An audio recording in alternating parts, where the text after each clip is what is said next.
Baik, sebelum Dokter Anis menyampaikan pemaparan materi, tadi disampaikan oleh Mas Iwan ya, kalau tak kenal maka ta'aruf dok ya. Siap dok? Kenalan. Beliau ini adalah, saya baca ya dok ya, saya nggak hafal soalnya. Saya apal. Beliau itu namanya Ibu Dokter Anis Tianing Wahyu Adi dok ya, bener ya? Leres. Spesialis radiologi. Leres. Beliau lahir di Wonogiri 27 Mei 1990. Saya malah deg-degan loh kalau Saya hafal dok. Ini dok, didikan dari senior saat ospek. Masya Allah. Nggih. Sistem kebut semalam dok, saya hafal kan. SKS. Nggih. Kemudian beliau ini lulus dari Fakultas Kedokteran di UNS. Kemudian juga lulus di sekolah spesialis dok ya, di UNS juga ya dok ya. Betul. Dan tentunya beliau ini selain dinas di radiologi Rumah Sakit Dr. Muardi, beliau juga aktif sebagai pembicara, baik di acara workshop maupun seminar, bahkan di kuliah umum yang diadakan oleh beberapa institusi pendidikan. Salah satunya tentunya kampus kita yang tercinta dok ya, pernah jadi pembicara di kuliah umum Prodi Radiologi bulan April 2025. Iya, betul. Baik, tanpa berbahasa basi dokter, saya udah gemeter ini. Saya juga gantian gemeter. Baik, dokter ini nanti saya tidak terlalu formal dok. Siap. Nanti jenengan boleh menyampaikan materinya, saya batasi 40 menit saja dok. Siap. Karena nanti kita memberi kesempatan untuk audien baik yang luring maupun daring untuk bertanya dok. Dan saya yakin Bapak Ibu sekalian, terutama yang di luring ini sangat semangat dengan pembicara kita yang boleh saya spill dok ya, sangat cantik dan pintar gitu ya. Baik, oh iya tadi saya hampir lupa ini. Bapak Ibu kalau nggak Paris Solo maka ini nggak akan terjadi ya. Jadi antusias dari para Bapak Ibu yang hadir baik dari daring maupun luring ini akan kita apresiasi. Nanti panitia tadi berbisik kepada saya, Mas jangan lupa kita memberikan hadiah untuk best penanya terbaik gitu ya. Nah nanti masing-masing mendapatkan hadiah, bahkan nanti yang daring juga akan dikirim sampai ke alamatnya. Jadi ini luar biasa sekali. Terima kasih Pak Heri. Tanpa berbahasa basi, marilah kita sambut untuk pemateri kita yang pertama dalam waktu 45 menit ke depan, Dr. Anis, spesialis radiologi. Waktu di tempat kami persilakan dokter. Alhamdulillah. Ngapunten, tadi yang saya sudah kenalan tapi asmani pun? Saya Supri dok. Pak Supri. Pak Supri. Ngagem R. Pak Supri. Supir. Supri. Enggak, soalnya mertua saya namanya Pak Supri. Wah, cocok dok. Jadi kan saya agak pakai wah gitu. Tambah gitu. Monggo dok, pun bahas yang lain aja dok. Okay. Siap, bismillahirrahmanirrahim. Nih, ini saya izin, saya sesungguhnya sangat pakai wah karena mungkin merasa juga masih anak kemarin sore, masih sangat hijau. Tapi di sini kebetulan, kenapa tadi mungkin sedikit saya izin duduk aja nggih Pak Supri dan seluruh bapak-bapak ibu-ibu yang ada di hadapan saya. Jadi mungkin walaupun saya masih cukup muda, mungkin dulu ceritanya selain saya pernah mengisi di salah satu kuliah umum dari Prodi Radiologi di sekitar tahun 2022, saya pernah meminta izin saat itu kepada Pak Marjuki karena saya saat itu ingin mengangkat tema tentang AI ini di event SGCR atau Singapore Congress of Radiology. Karena sudah tahun 2022 saya agak lupa judulnya. Jadi ini tadi saya sambil cari dulu Bapak Ibu. Judulnya adalah Implementation of Radiology Informatics, kemudian Picture Archiving Communication System atau PACS, Radiology Information System RIS, and the Early Artificial Intelligence Era in End User Information Technology Engineer and Radiographer Experience. Jadi saya memang saat itu ingin mengangkat tema bahwa di tahun 2022 saat itu kita mulai ingin menerapkan semuanya dengan IT base. Jadi kita menghilangkan cetak film, kita menghilangkan cetak expertise gitu. Dengan menyoroti bagaimana prosesnya, tantangannya, hingga ke depan potensi apa yang besar yang bisa diberikan oleh AI ini. Jadi sebenarnya insya Allah, mungkin saya belum ahli di bidangnya, tapi saya concern di bidang AI dan teknologi ini sudah cukup lama dari semenjak saya masih di Prodi Radiologi atau di PPDS 1. Mungkin sebelumnya saya izin berkenalan Bapak Ibu sekalian, nama saya Anis, tadi sudah disampaikan oleh Bapak moderator kita yang sangat lucu dan interaktif. Saya nanti mungkin izin agak sedikit formal orangnya, karena dari dulu memang seksi ilmiah. Tapi alhamdulillah karena tadi sudah disampaikan kita akan lebih sedikit santai gitu, begitu. Ini karena ceritanya saya kalau dari sini kan agak tengeng nggih Bapak Ibu. Kalau boleh mungkin saya agak turun saja nggih. Saya izin untuk turun, menitipkan HP ya Pak. Siap. Kan kalau di depan kayaknya nggak mungkin diambil nggih, karena kan dipandang oleh seluruh Indonesia, betul.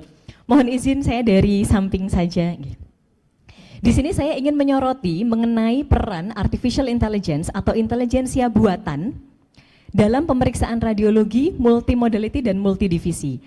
Di sini mungkin agak sedikit off the topic karena awalnya yang ingin diangkat mungkin hanya misalkan yang paling sering kita alami sehari-hari yaitu di radiologi toraks. Namun karena saya kebetulan divisinya bukan di divisi toraks namun di divisi muskuloskeletal sehingga saya izin untuk mengangkat di semua sekalian. Walaupun memang tidak akan mendalam atau tidak terlalu hingga ke bagaimana rumus atau fungsi yang digunakan dalam AI tersebut. Kemudian untuk selanjutnya, oh ya, mungkin agak terlalu jauh. Oke, mungkin saya back dulu.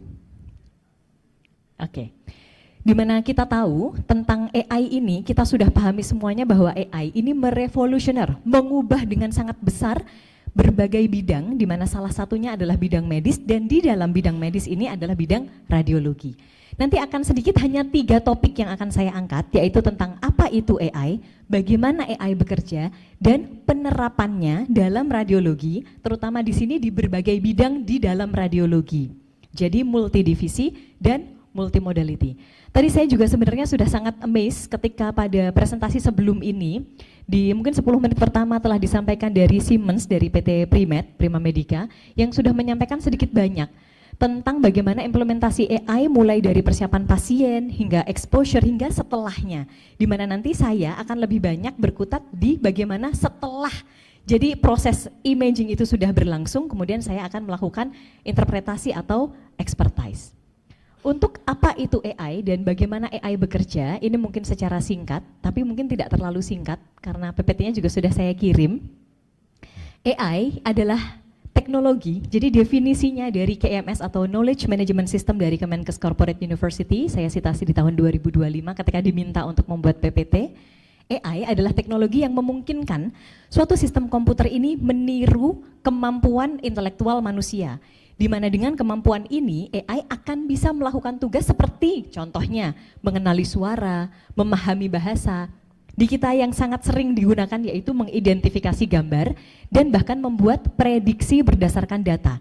Jadi tidak hanya yang sudah terlaksana tapi ke depannya itu base-nya seperti apa, akan terprediksi seperti apa.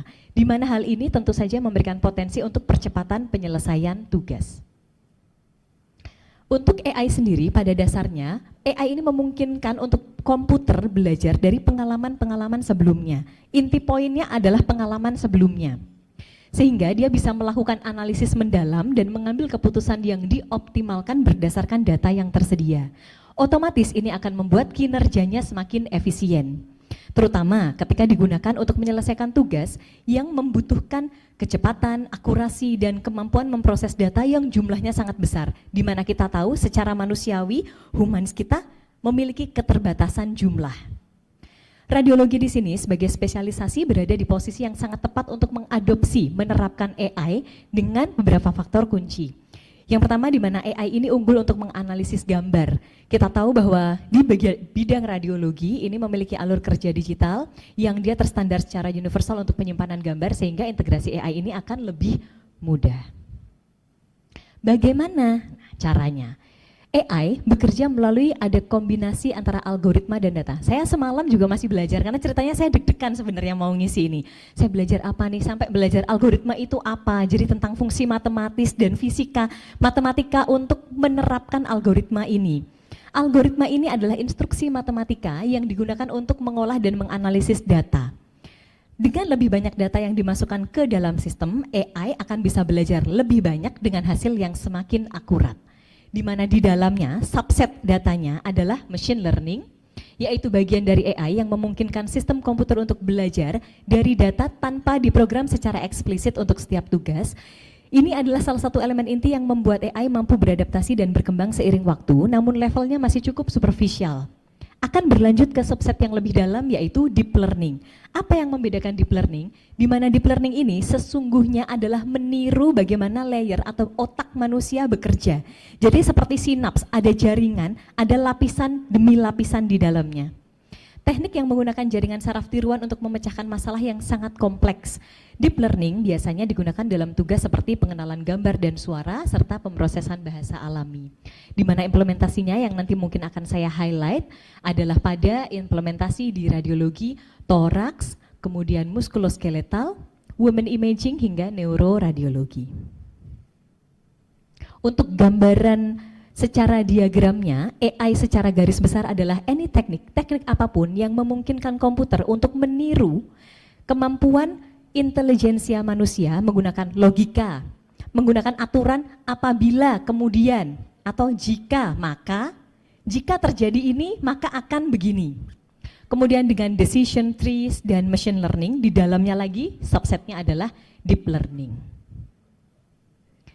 Deep learning di sini di dalamnya ada namanya yang cukup terkenal di bidang AI adalah CNN atau Convolutional Neural Network Algorithm, di mana deep learning ini bergantung pada banyaknya lapisan-lapisan yang tidak terlihat di dalam hidden layer, lapisan yang tersembunyi, yang berisikan artificial neural networks yang memberikan nama deep, sehingga semakin dalam karena lapisannya itu banyak sekali. Yang terlihat oleh mata kita hanya yang di superficial saja, inputnya, kemudian luaran outputnya.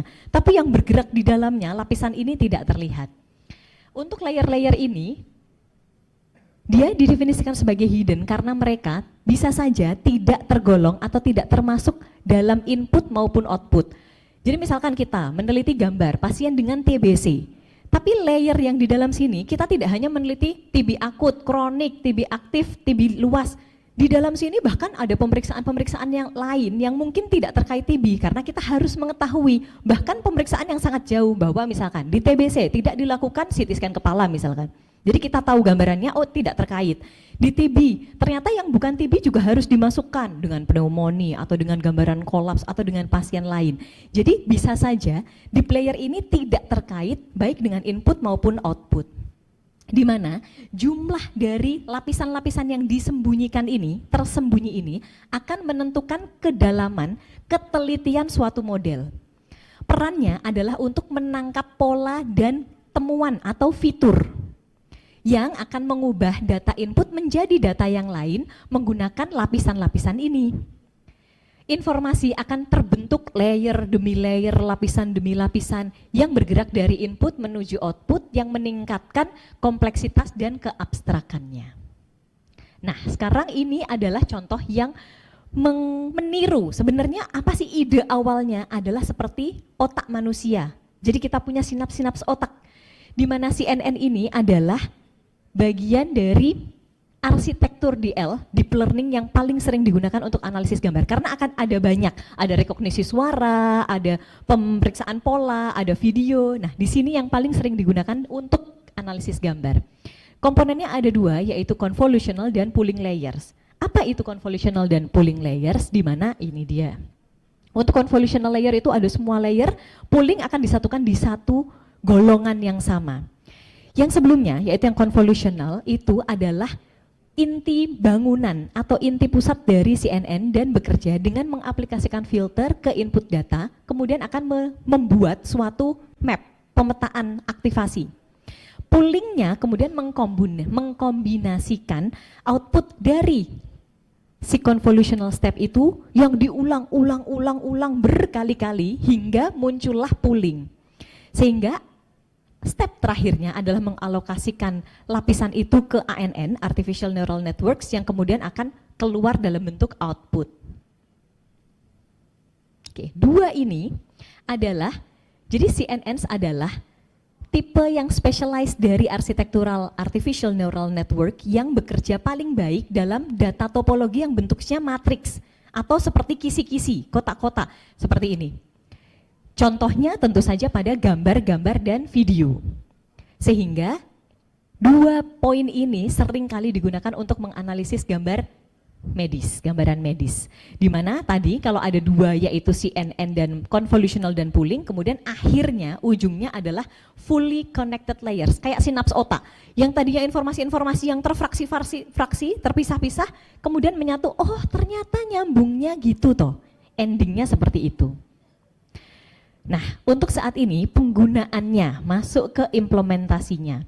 Ini contoh yang 3 yang paling mungkin saat ini mudah akan saya angkat, di mana di sini ada contoh gambar current use of artificial intelligence in radiology. Saya mungkin kalau nanti terlalu cepat bisa di stop ya Bapak Ibu. Kadang kalau udah ngomong gitu nggak ada pause-nya. Jadi ngomong terus dilujur ngaten. AI dapat digunakan dalam bidang radiologi untuk menganalisis gambar dari teknik yang sangat luas. Sehingga saya sampaikan kepada Bapak Ketua Panitia waktu itu menyampaikan, boleh tidak kalau multidivisi dan multi modality, karena memang bisa diterapkan di semuanya, bahkan dari konvensional hingga advance ke MRI, bahkan bisa hingga yang sifatnya operator dependent, yaitu ultrasound. Di sini ada gambaran. Oke, radiologic AI algorithm serve as number of a narrow image analysis function to assist radiologists. Mungkin langsung ke gambarnya dulu saja. Di sini ada contoh di mana AI diterapkan dalam 3 fase, yaitu CADT, jadi Computer Aided Detection for Triage. Ini contoh pada pasien yang masuk ke triase, dilakukanlah chest radiograph. Kemudian dilakukan deteksi dan diagnosis dengan bantuan AI algorithm. Outputnya keluarlah triase of positive film yang dia bisa menyamai atau bahkan di sini kecepatannya ya melebihi radiolog untuk menentukan bahwa ada right sided pneumothorax, sehingga pada workflow triase ini sangat mempercepat fase atau proses diagnostik. Nanti tetap di akhir akan memang membutuhkan human touch, tapi di sini kita akan membahas AI-nya terlebih dahulu. Yang kedua adalah CADE atau Computer Aided Detection for Characteristic Abnormalities. Kita akan mendeteksi abnormality di luar dari triase pada praktik sehari-hari. Contohnya di sini ada pemeriksaan CT scan potongan aksial dengan lung window. Kita melihat bahwa ada left upper lobe solid nodules, di mana AI akan mampu mendeteksi dan melokalisir abnormality. Bisa keluar ukurannya ada 3 mili, karakteristiknya solid dengan perubahan 20%, dan ke depannya bahkan bisa memberikan prediksi seberapa besar prosentase gambaran dengan formitas seperti ini itu berapa persen menjadi malignansi. Dan yang ketiga adalah dari CADX untuk membantu Computer Aided Detection for Diagnosis, di mana ini adalah aplikasi radiologi, contoh pada mamogram. Mamogram ini, in reality, in real life, saya sebagai radiologis juga merasa sangat kesulitan untuk menilai, terutama pada kasus-kasus dengan breast density tipe C atau D. Jadi densitasnya sangat dense, padat. Sehingga ketika ada massa di dalamnya, tentu saja sulit untuk dibedakan dengan yang mana jaringan yang normal. Ini bisa membantu untuk menilai ada speculated mass di mid-right breast, ada localization dan quantification of abnormality, mass-nya bentuknya ukurannya 4 mili dengan karakteristiknya speculated 4 mili atau senti ya? Oh senti. Dengan bentuknya yang speculated, microcalcification, architectural, ada distortion dengan likelihood of cancer, tadi bisa memprediksi berapa persen kemungkinannya adalah 7 dari 10. Gambaran seperti ini, 7 dari 10 pasien ternyata adalah kanker payudara. Nah, untuk kuantifikasi algoritma, jadi algoritma kuantifikasi ini mampu melakukan segmentasi dan pengukuran dari struktur anatomikal maupun abnormalitas yang ditemukan.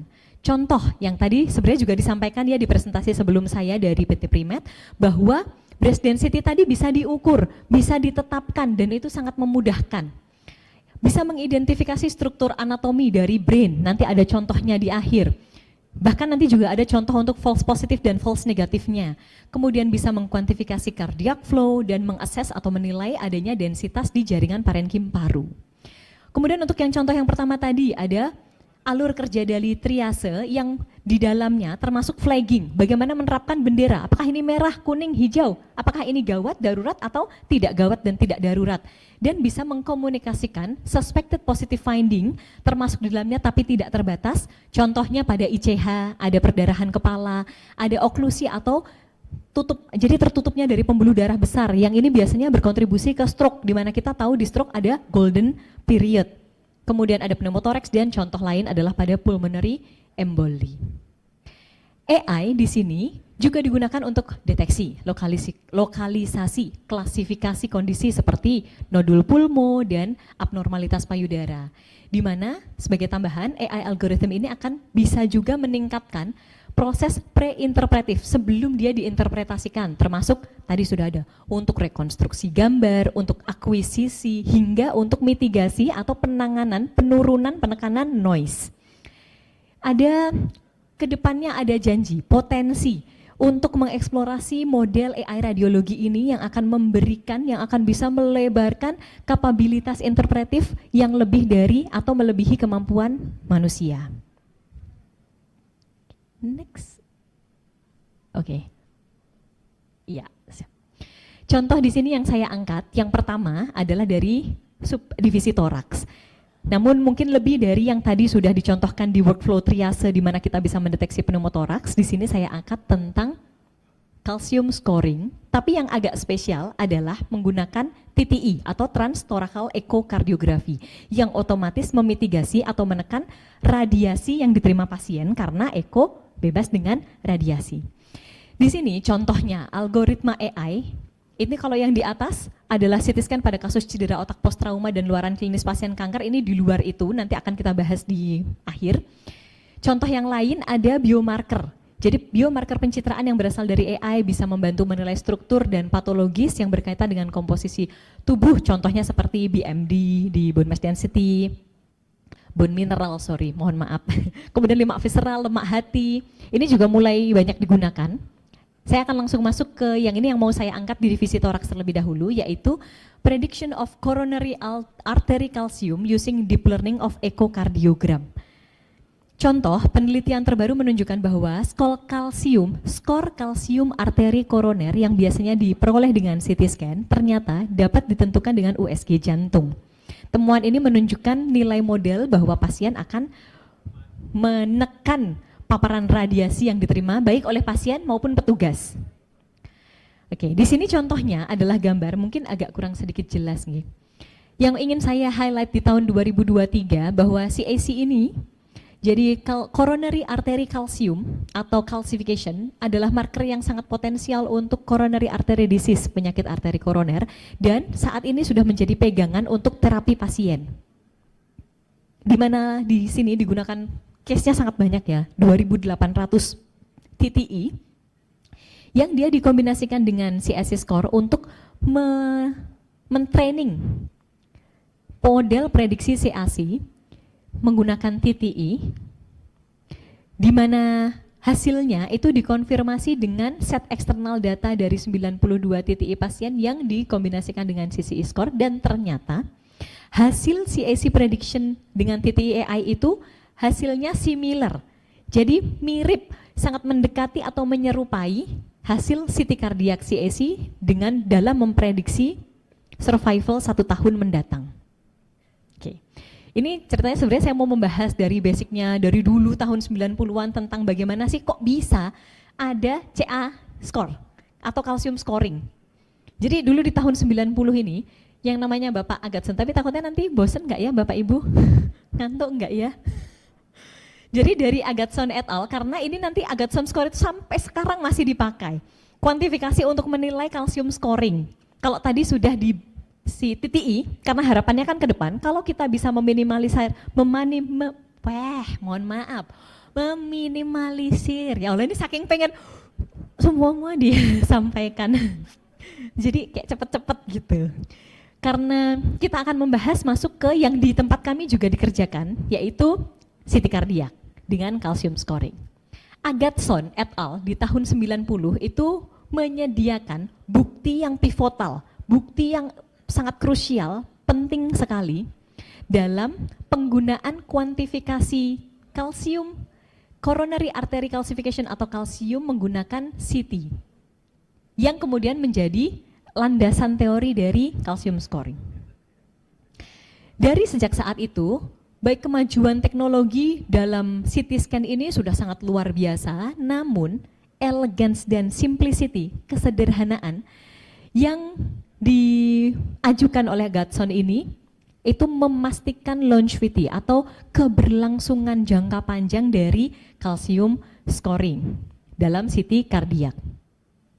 Di mana Agatston score ini adalah gambaran konstruksi radiologi yang berbasis pada CT scan, potongan tipis minimal 3 mili, ECG gate dengan EKG non kontras yang dia bergantung pada kuantifikasi semi otomatis dari plak yang terkalsifikasi yang dia mengadopsi nilai 130 Hounsfield unit atau HU dan untuk ukurannya 1 mm kuadrat sebagai cut off minimal untuk mendiferensiasi adanya plak kalsifikasi dengan noise. Agatston ini adalah produk dari scoring densitas puncak yang dimultiplikasi dengan area dari plaknya sehingga muncullah fungsi tersebut. Di mana pada gambar dicontohkan ini mungkin sudah sangat familiar untuk segmentasi kalsium pada arteri koroner dengan deteksi otomatik, segmentasi dan klasifikasinya bisa terlihat adanya plak calcified yang kemudian diarsir dengan gambar hijau pada left main coronary artery dan pada gambaran purple blue pada LAD atau left anterior descending artery di pasien usia 80 tahun dengan kalsifikasi arteri koroner yang berat. Di mana total CACS ini saat ini masih sampai sekarang digunakan untuk guidelines internasional dalam menetapkan terapi pasien. Namun perlu dipahami bahwa CAC ini biasanya memang tidak merata terdistribusinya. Satu dengan pasien lain tentu saja berbeda. Di mana lokasi-lokasi tertentu memiliki poin yang lebih tinggi. Contohnya pada LAD atau RCA, right coronary artery. Karenanya algoritma yang detail pada level pembuluh darah yang sedetail mungkin tentu saja menjadi uttermost importance, paling penting, tapi terkadang overlook, kadang kelewatan aja gitu.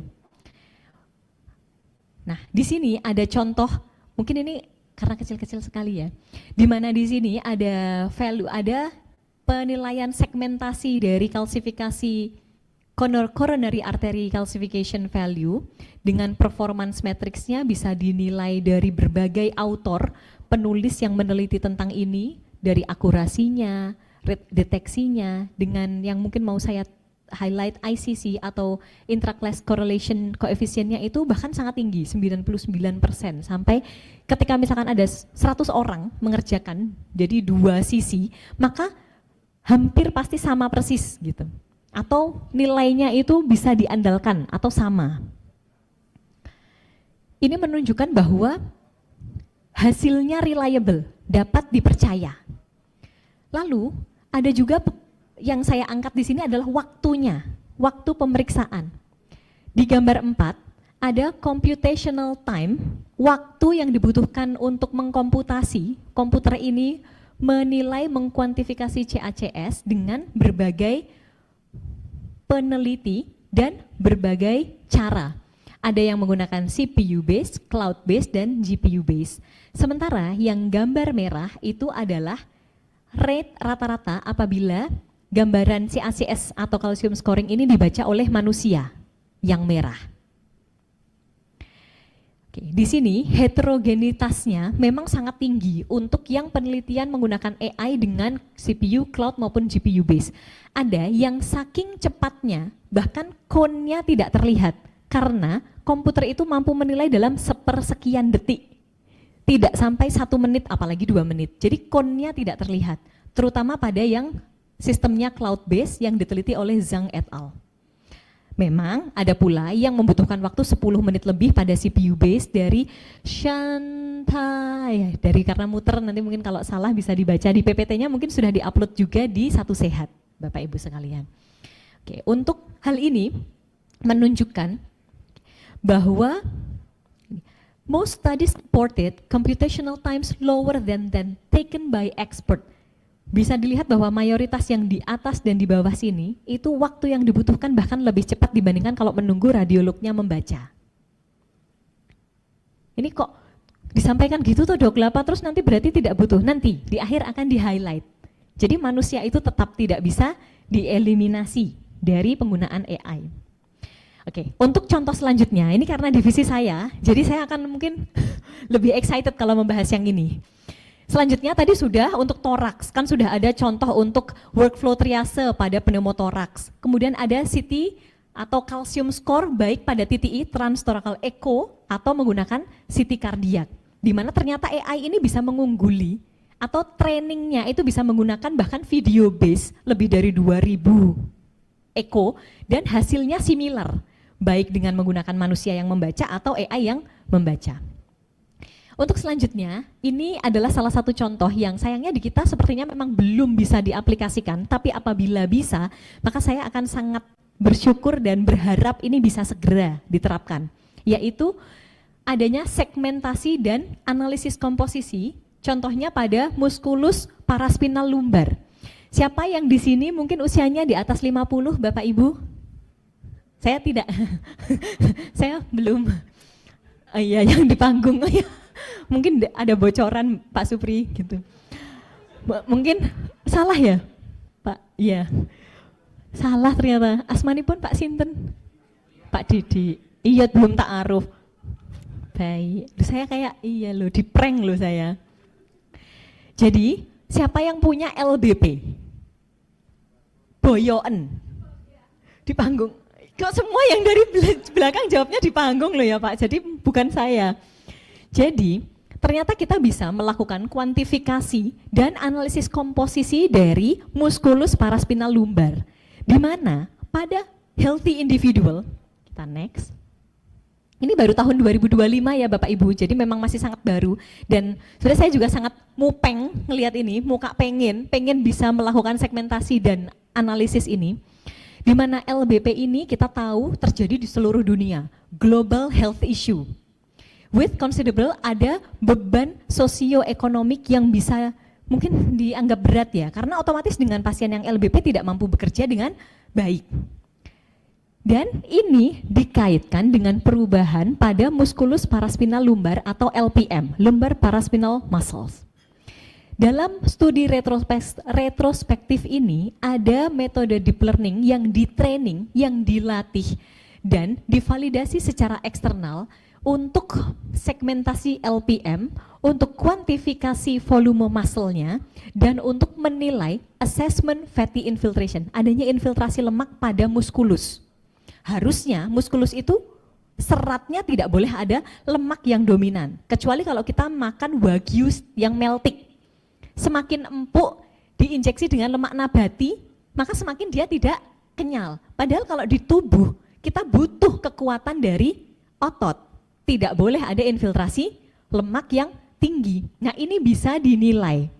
Ada total 1.300 gambaran MRI dari 641 pasien, ini bukan jumlah yang sedikit, yang diambil dari 5 center, di mana 2 center pendidikan, atau mohon maaf karena terbiasa ngomongnya center pendidikan, 2 center yang diambil menjadi sampel, itu digunakan untuk model training dan tuning, sementara data yang 3 digunakan untuk tes eksternal. Model segmentasi performance ini kemudian dievaluasi antara manual dengan yang otomatik. Dan ternyata hasilnya mungkin langsung di akhir, agreement antara yang automatic dan manual ini sangat tinggi dengan intra-class correlation-nya lebih dari 0,92. Jadi 92-nya setuju, nilainya sama.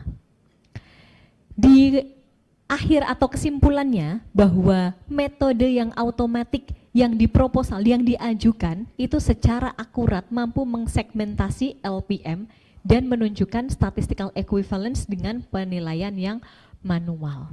Di gambarnya, apa itu LPM? Nah, contohnya adalah ini. Mungkin nanti kalau yang di Zoom lebih jelas ya, kalau di sini mungkin agak sedikit gelap, tapi kalau yang di PPT di Satu Sehat, insya Allah high definition.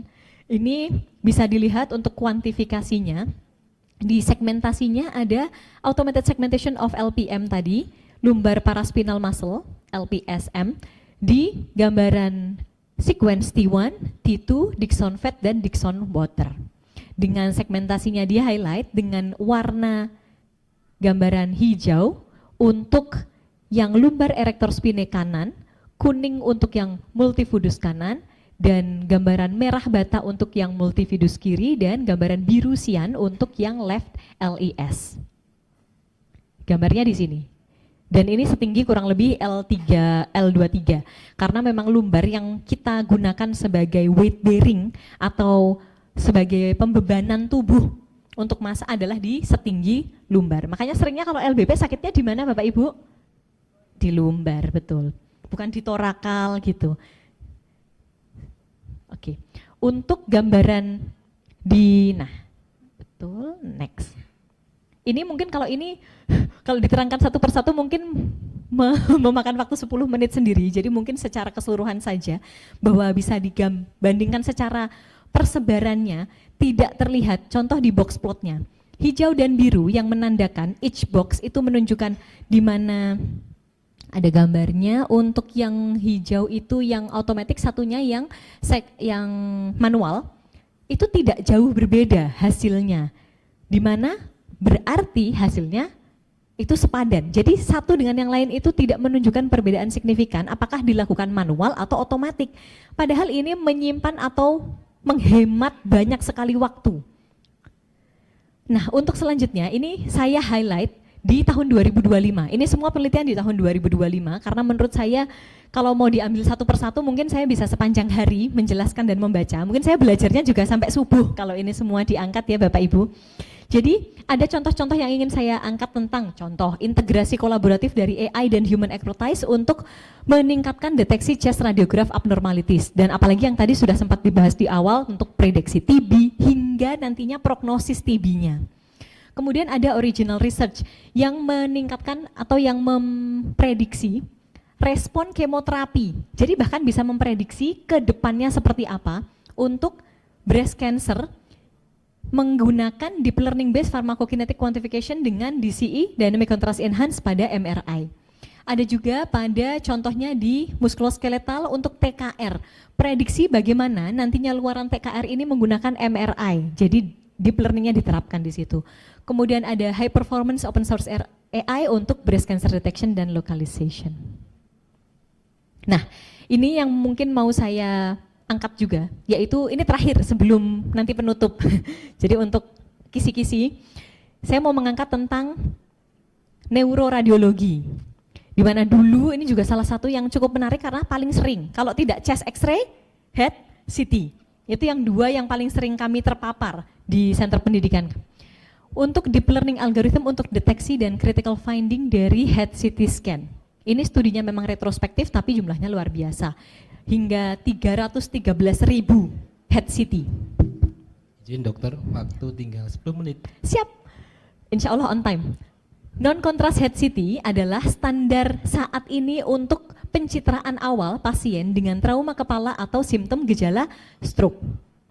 Kita di sini, Sang et al, Chalam Kurti et al, bertujuan untuk mengembangkan dan memvalidasi algoritma deep learning untuk deteksi otomatis yang menemukan temuan-temuan kunci pada CT scan kepala, yaitu intracranial hemorrhage, tipe-tipenya apa, baik itu di intraparenkim, intraventrikular, subdural, ekstradural maupun subarachnoid. Ada fraktur kalvaria, midline shifting, dan efek massa. Dengan interpretasinya menunjukkan, nanti gambarnya ya Bapak Ibu, bahwa deep learning algorithm ini mampu secara akurat mengidentifikasi head CT scan abnormality yang membutuhkan atensi urgent, sehingga membuka kemungkinan possibility untuk menggunakan algoritma ini untuk mengotomasi proses triase. Nah, di sini adalah gambarnya. Contoh di sini accurate prediction dengan true positive. Jadi yang pasien terdiagnosis oleh AI dan memang benar dikonfirmasi. Contoh dengan ICH, intraparenchymal hemorrhage di frontalis kiri. Lalu ada subarachnoid hemorrhage di parietalis kiri, lobus parietalis kiri. Lalu ada subdural hemorrhage yang mengisi falx anterior.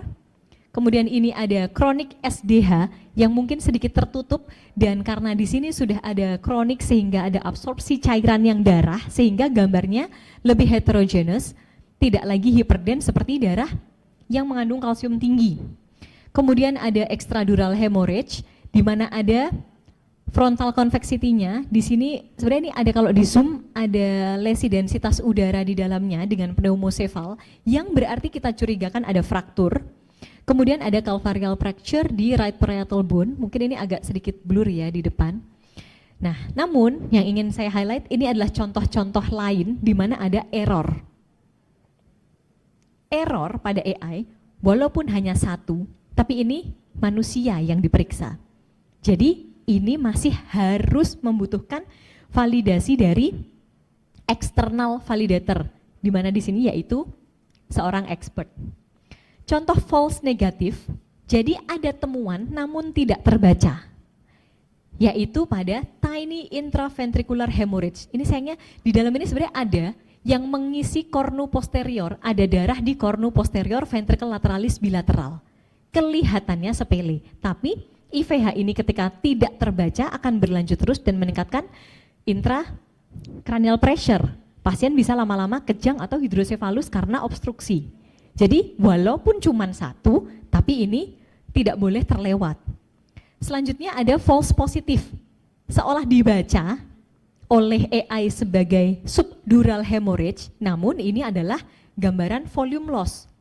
Adanya encephalomalacia, gambaran brain window-nya yang sudah terlikuifaksi. Mungkin apakah ada insult yang kronis, apakah itu trauma maupun stroke, dengan bukan lesi desak ruang, namun penarikan, sehingga dilatasilah ventricle-ventricle-nya, dibaca oleh AI sebagai hemorrhage. Dan yang terakhir ada false negatif dengan calvarial fracture di right parietal bone yang tidak terbaca. Oke, ini untuk terakhir, topik terakhir yaitu role AI di diagnostik radiologi ini nanti akan masuk ke keamanannya. Tapi ini sebagai pembahasan kenapa kita akhirnya nanti sampai ke bagian keamanan. Di sini ada comprehensive analysis dari 8 artikel yang dipublikasi cukup lama, dari tahun 2018 hingga 2024, di mana dengan kemajuan yang sangat cepat, rapid progress dengan science modern, untuk diagnostic method in medicine itu tentu saja akan berubah, di mana akan menciptakan kebutuhan untuk mempertimbangkan dan mengevaluasi teknik diagnostik yang baru. Di contohnya adalah tentang AI atau intelijensia buatan. Di mana studi ini dari Strupczewska di tahun 2024 mengevaluasi akurasi diagnostik dari AI dan interpretasi gambar radiologis, sebagaimana pula pro dan kontranya dari penggunaan dan prospek pengembangan di masa mendatang.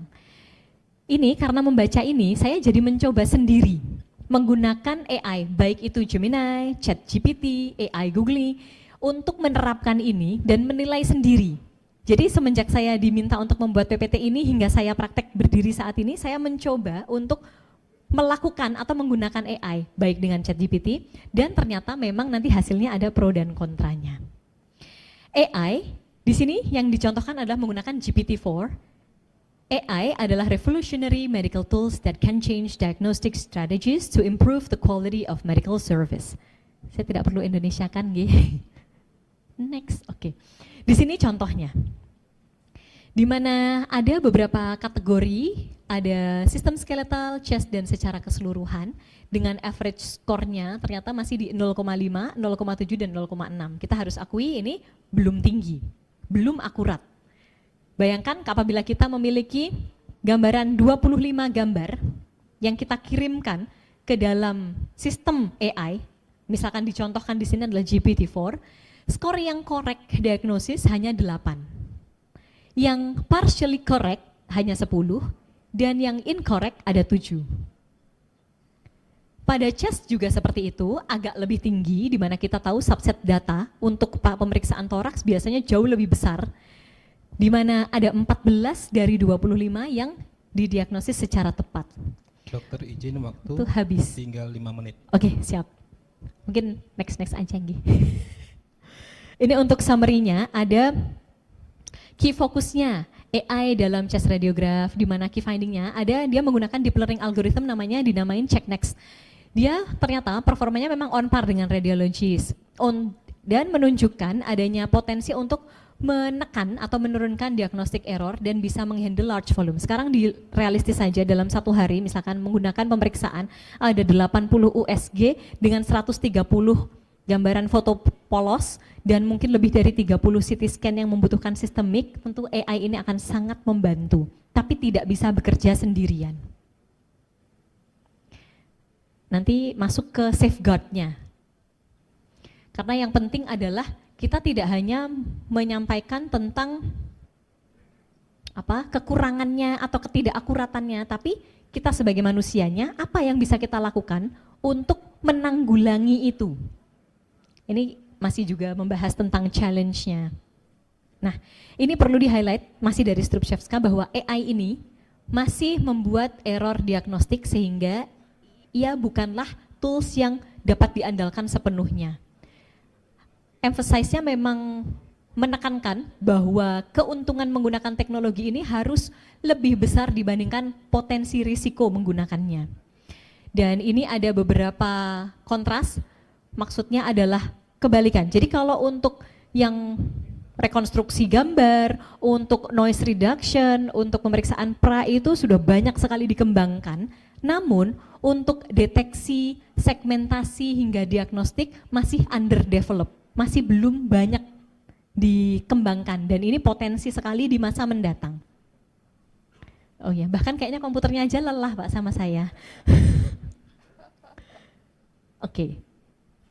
Nah, ini yang ingin saya highlight, yaitu mitigasinya seperti apa. Udah kayak mitigasi bencana ya Bapak Ibu. Oh ya, kami juga mendoakan untuk yang saudara-saudara kita yang terkena bencana semoga bisa segera termitigasi, bisa segera tertangani dan melewati badainya dengan baik dan ikut berduka dengan yang kehilangan. Ini untuk generalisasi, ada safeguard. Bagaimana penanggulangan? Kita mengamankan, ada 3 poin yang di-highlight. Yang pertama adalah clinician AI collaboration, ada post deployment monitoring dan transparency. Harus ada ketiga ini untuk memastikan safeguard untuk penerapan AI. Apa saja? Di clinician AI collaboration ada factors of affecting, decision making. Jadi faktor-faktornya, clinician AI collaboration merefleksikan kebutuhan untuk bergerak dari evaluasi dari AI model yang bergerak sendiri atau berdiri sendiri menjadi evaluasi dari nilai mereka sebagai tools yang sifatnya asistif, membantu dalam lingkup kerja atau alur kerja yang nyata, sebenarnya di dunia nyata, nggak boleh berdiri sendiri. Kemudian isinya adalah real world evaluations dan factors affecting the decision making. Untuk transparansi, isinya ada reporting checklist, harus boleh dibuka dan bisa dianalisis. Kemudian condition and public release of data, jadi tidak boleh kemudian diseklusi, ditutup-tutupi.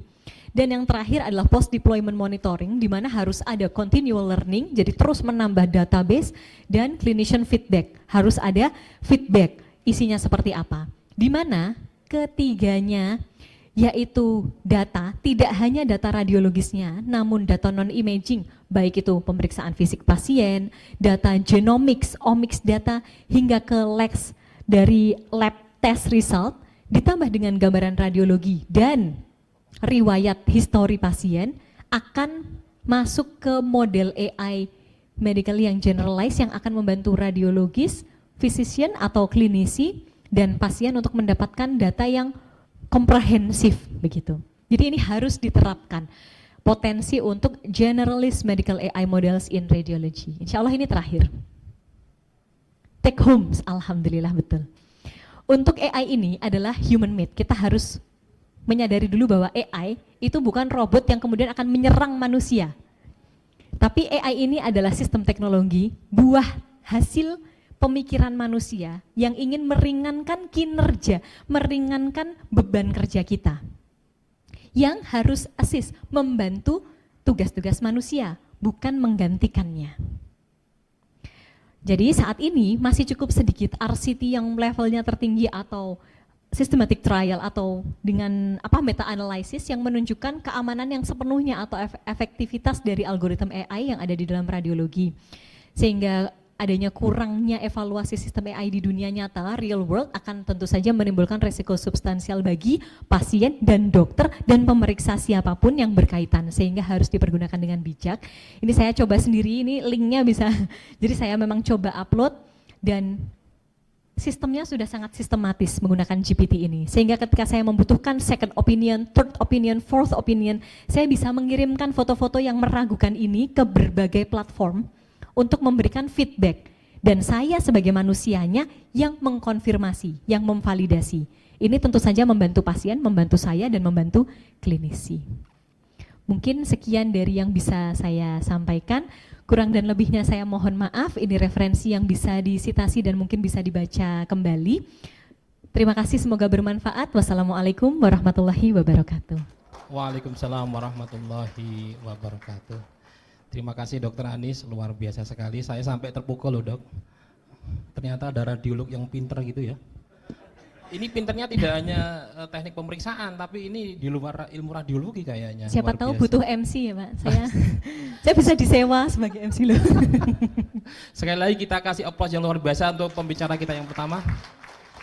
Baik, sebagaimana janji saya, sebelum kita masuki segmen yang kedua, jadi segmen diskusi dan tanya jawab dokter. Dok, maaf saya mau klarifikasi dok. Saya lelaki jujur saya dok. Yeah. Nama saya memang Supri dok. Yaitu? Didi Ikhwan Supriyanto. Depannya siapa Pak? Didi Ikhwan Supriyanto. Didi Ikhwan Supriyanto. Memang terkenal Supri dok. Siap. Itu nama Pak pasar. Didi. Karena tidak satu rumah sakit bekerjanya. Kalau satu rumah sakit insya Allah hafal saya. Om Sugeng apa aku diusul ke Rana? Lah nopo pengen Bapak? Enggak.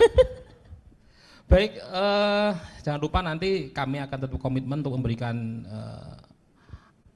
best penanya terbaik. Jadi silakan Bapak Ibu yang ada di daring maupun yang ada di luring pada siang hari ini, yang ada di daring silahkan kalau mau bertanya melalui chat yang disediakan panitia, dan yang di sini silahkan nanti mengacungkan tangan kemudian menyampaikan nama, asal instansi dan pertanyaannya tentunya. Mungkin mengacungkan tangan itu seperti apa Pak? Mengacungkan tangan? Mengacungkan. Apa ya, siap, mengangkat. Oh, mengangkat tangan. KBBI. Karena saya cinta bahasa Jawa dong. Oke, siap. Medok saya. Sami. Baik, mungkin untuk termin yang pertama untuk sesi tanya jawab saya berikan untuk 3 penanya dulu. Menawi mboten wonten, wonten ternyata. Kalau padahal mun deg-degan. Panitia Siap. dibantu siapa tadi yang Setunggal pertama? kalih 3 sekawan gangsal, Masya Allah. Ini belum yang di daring dong. Nggih. 1.500. Alhamdulillah, Masya Allah. Kula kalih buka HP nggih, nek pados kepean. Baik, sebutkan nama Mas. Yang belakang Mas, yang belakang. Mas dibantu panitia.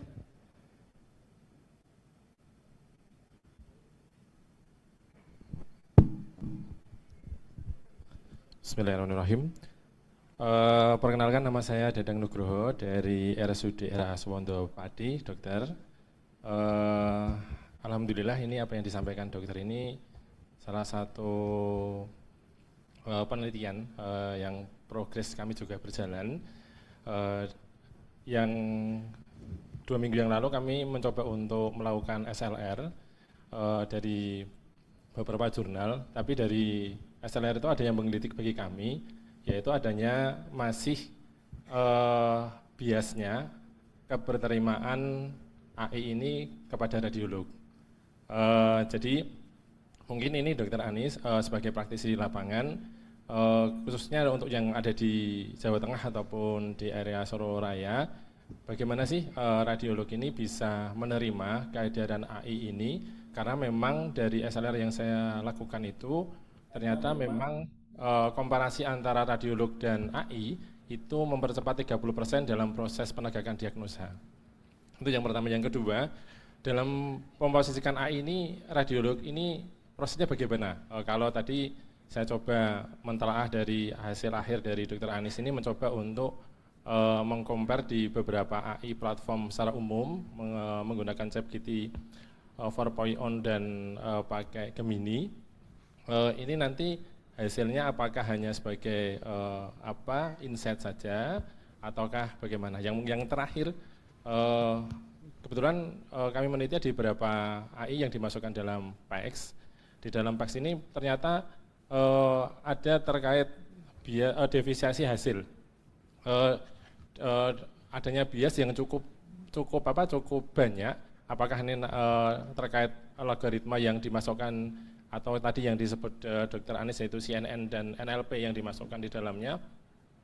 Ternyata bagi AI yang ini kami sebut nilainya murah begitu, itu agak sedikit bias begitu dibandingkan dengan AI yang sekarang AI sudah ditempelkan di banyak platform alat kesehatan khususnya untuk X-ray, itu yang nilainya mahal itu AI-nya cukup bagus juga begitu. Nah, dengan pengalaman dari Dr. Anies ini, apakah juga menggunakan AI yang dikeluarkan dari vendor itu, apakah ada saran bagi kami untuk menilai begitu, menilai AI yang bagaimana begitu. Jadi kami ada AI begitu yang yang ditempelkan di salah satu DR begitu, hampir 80% dinyatakan bahwa pasien yang saya masukkan itu adalah semua COVID. Ya, ini saya mikir loh, ini COVID kok masih hadir lagi begitu. Tapi kami masukkan di AI yang lainnya itu berbeda begitu. Begitu yang ingin kami sampaikan. Terima kasih. Terima kasih banyak, luar biasa pertanyaannya Pak. Untung saya catat. Kalau enggak Ini saya sudah mau lupa langsung dijawab atau pertanyaannya. kita Boleh. tunggu sampai 3 dulu? Manut. Yang penting saya catat semua Oke, biar nggak baik. lupa. Selanjutnya penanya yang kedua, silahkan sebutkan nama, asal instansinya. Tes. Ya. Bismillahirrahmanirrahim. Assalamualaikum warahmatullahi wabarakatuh. Perkenalkan, nama saya Aga Aulia Putra dari Rumah Sakit Dr. Karyadi Semarang. Izin bertanya Dr. Anies, ini dokter yang sangat AI sekali gitu nih. Begini dokter, ini kan terkait dengan sistem pendidikan ya. Kalau radiografer kebetulan tempat kami kan juga rumah sakit pendidikan gitu. Kadang ada pengambilan data penelitian dari rekan-rekan mahasiswa radiografer gitu, membandingkan mungkin kondisi foto dengan beberapa perlakuan ya, mungkin beberapa sekuen atau protokol gitu. Nah, sejauh apa AI ini bisa dijadikan landasan atau validasi? Karena selama ini kan kalau kami membandingkan gambar yang dihasilkan dari beberapa parameter gitu kan, kami selalu mengandalkan validasi dari dokter-dokter spesialis radiologi berdasarkan pengalaman mata atau pengalaman kerja atau bahkan pendidikan konsultannya itu konsultan apa gitu. Lalu bagaimana sejauh AI ini bisa menjadi validator atau validasi dalam penelitian. Kemudian yang kedua dokter, mungkin hampir sama dengan penanya sebelumnya. Bagaimana flow yang bisa kita lakukan ya terhadap AI ini? Bagaimana flow card-nya atau cara workflow-nya itu melibatkan AI yang paling etis gitu seperti apa dalam pelayanan kita sehari-hari gitu. Karena kita tahu bahwa AI ini luar biasa, nggak hanya ketika kita akan melakukan pemeriksaan saja, bahkan tadi ketika proses pembacaannya pun dan analisanya juga luar biasa. Jadi kan terkadang gitu kita kan juga ada yang istilahnya itu koreksi cepat gitu oleh radiolog, kemudian ada second opinion seperti itu. Lalu bagaimana AI ini bisa, sejauh apa AI ini bisa menyelesaikan permasalahan atau menempatkan AI-nya seperti apa gitu. Terima kasih dokter. Assalamualaikum warahmatullahi wabarakatuh. Waalaikumsalam Warahmatullahi wabarakatuh. Satu lagi dokter, izin biar berimbang, saya akan membacakan ini sebenarnya ada banyak ini dok yang masuk ke HP saya dari pertanyaan bapak-bapak ibu yang ikut di daring. Mungkin saya ambil satu aja ya dok ya. Siap. Ini pertanyaan dari Bapak Lujeng Agus Setiarso, SST MTR ID. Beliau ini pengcap Purbalingga dokter. Assalamualaikum Dokter Anies, terkait penggunaan AI pada modalitas radiologi, sejauh mana Bu Dokter Anies spesialis radiologi mengedepankan etika serta tanggung jawabnya atas keputusan medis yang dibuat. Sepengetahuan saya, belum ada undang-undang khusus AI radiologi, Dok, dan penggunaannya diatur secara tidak langsung melalui beberapa peraturan perundang-undangan kesehatan dan UU ITE yang ada. Dan AI ini bersifat penunjang dan tanggung jawab diagnosa tetap berada di tangan dokter. Mohon pencerahannya. Sudah Siap. dicatat, Dok? Nggih. Oke, baik. Alhamdulillah. Mau dokter silahkan. Siap, alhamdulillah. Mungkin saya izin menjawab karena panjangnya nanti berapa jam Pak saya? Nggih, yang pertama mungkin dari Pati, Pak Nanang nggih asmanipun. Pak Dadang, oh ya. Mohon maaf. Nggih, yang pertama adalah untuk bias pada penerimaan penggunaan AI ini bagi radiolog. Jadi dari spesialis radiologi, di mana khususnya mungkin di sini di Jawa Tengah atau sebenarnya secara general nggih. Bagaimana untuk menerima adanya penerapan AI yang sebenarnya itu sudah tadi sempat disampaikan terbukti mampu mempercepat hingga 30% untuk waktu atau kecepatan diagnosis yang diterima oleh pasien. Bagaimana memposisikan. Kalau saya di sini karena mohon izin menyampaikan selaku pribadi, jadi tidak mewakili institusi atau tidak mewakili golongan tertentu. Jadi di sini saya pribadi dan selaku yang merasa mungkin masih cukup muda dan cukup melek teknologi, kalau saya sendiri pribadi sangat menerima bahkan mungkin merangkul adanya AI dalam penerapan praktik keseharian. Namun, ini perlu ditekankan bahwa AI kebetulan di pertanyaan ketiga itu juga disampaikan belum ada undang-undang yang mengatur atau belum ada regulasi yang resmi tentang penerapan AI dalam praktik sehari-hari. Sehingga kembali lagi kalau di saya pribadi, saya menggunakan AI namun bukan sebagai validator, hanya sebagai insight, dan mohon maaf sejauh ini otak manusia yang buatan Tuhan, yang buatan Allah masih tetap belum bisa tergantikan. Jadi saya sangat senang dengan adanya AI, apalagi apabila itu sudah implemented atau sudah masuk dalam include di dalam pemeriksaan. Contoh mungkin di luar radiologi, dari saya mungkin pendidikan S1 ada EKG, Bapak Ibu perso EKG, maka di ujung EKG-nya itu sudah bisa keluar nilai heart rate, sudah bisa keluar interpretasi dari EKG-nya. Tapi apakah kemudian serta-merta interpretasi itu digunakan? Tidak. Jadi kami tetap akan memvalidasi nilainya, kemudian apakah sudah tepat interpretasinya atau tidak. Karena belum ada undang-undang yang memposisikan AI sebagai decision maker. Jadi tetap manusianya lah yang akan menentukan. Kemudian untuk selanjutnya, mungkin karena ini sebenarnya 3 pertanyaan ini saling terkait tentang penerapan. Kemudian, untuk divalidasi, ya. So far karena selama ini penelitian itu divalidasi oleh spesialis radiologi dengan pengalaman kerja atau mata atau konsultan, jadi riwayat pendidikannya, apakah AI ini akan bisa menjadi validator dalam penelitian? Mungkin in the next few years, di masa mendatang mungkin akan bisa, namun untuk saat ini menurut saya AI bukanlah validator, karena bahkan di penelitian tahun 2025 saja, jadi yang sudah di RSNA itu adalah salah satu top jurnalnya internasional yang memang saya mengambil topik di AI, itu sifatnya masih mengvalidasi eksternal. Jadi penelitiannya masih divalidasi oleh external validator. Jadi dia belum bisa berdiri sendiri sebagai validator. Untuk comparator bisa. Kita bisa menjadikan itu pembanding, tapi validatornya saat ini masih di manusianya.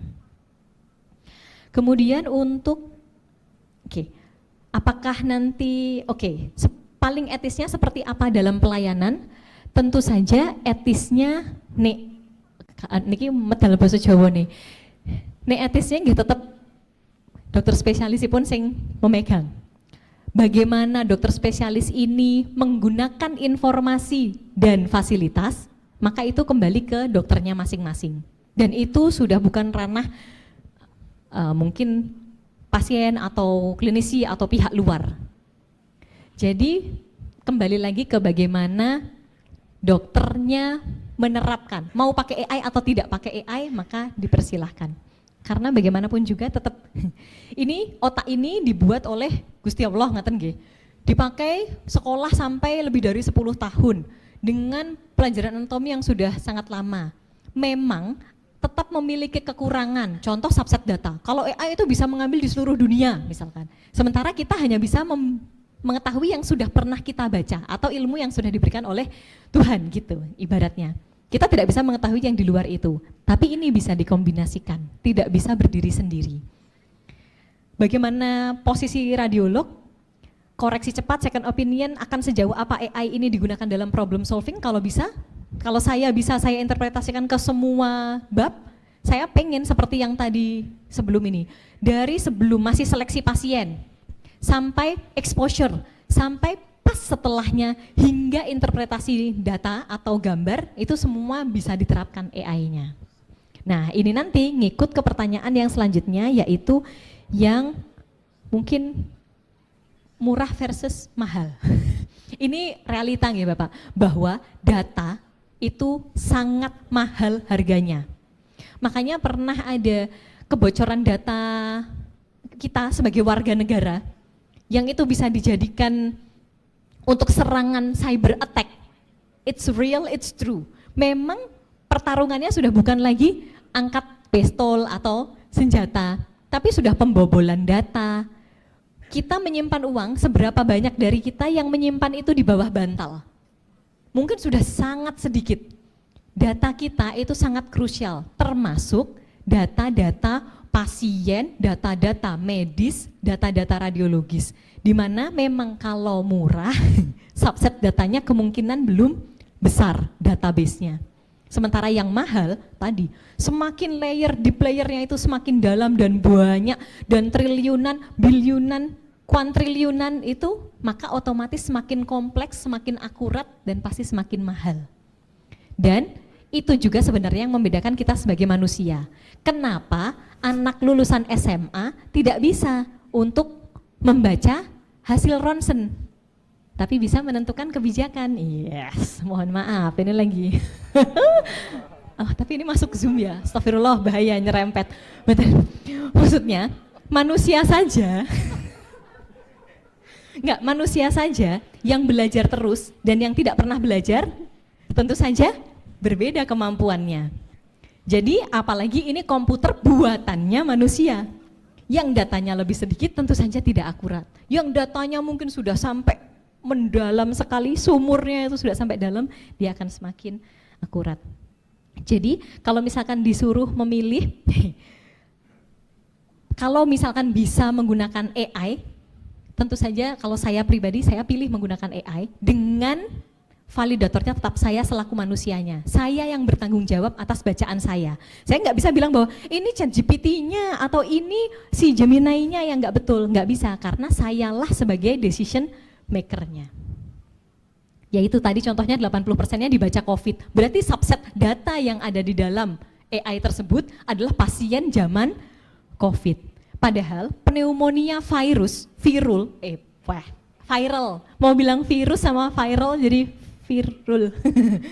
Itu tidak hanya COVID, tidak hanya coronavirus, ada banyak jutaan jenis virus yang bisa menyebabkan pneumonia.